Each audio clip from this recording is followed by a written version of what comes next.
Все ингредиенты перед вами. Здесь у меня 100 грамм муки высшего сорта. Добавляю сюда 50 грамм сахара. Перемешаем вот так рукой.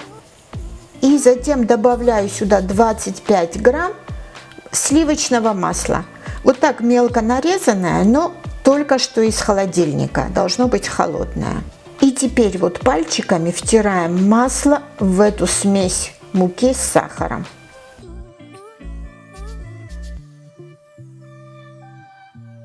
Какая смесь у нас получилась.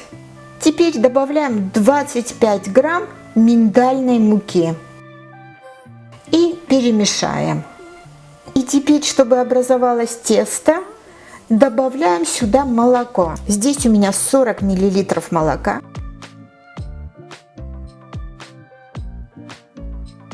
Как вы видите, все очень просто.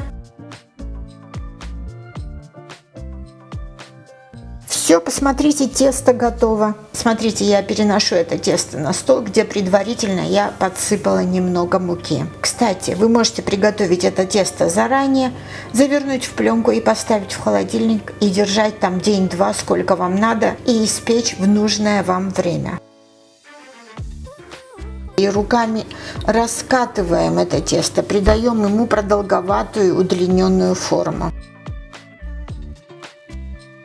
Я разделю это тесто на 5 равных частей. Конечно же, это примерно все делается. Не очень равные, но ничего страшного. Я буду формировать нужные мне буквы.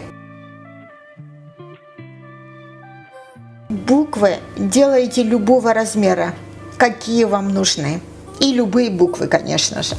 Вот это у меня буква I, то есть я. Из самой большой части я буду делать сердечко.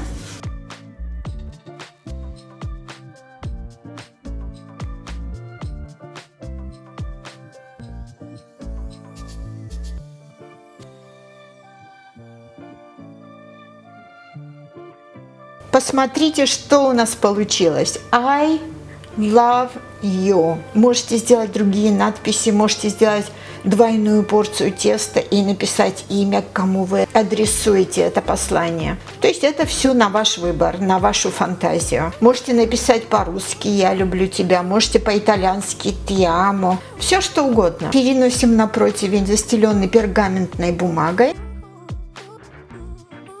Выпекаем в предварительно разогретой духовке до 180 градусов минут 12-15. 15 минут и I love you готово. Посмотрите, как выглядят эти печенюшки. Можно написать «С днем рождения», «С Новым годом».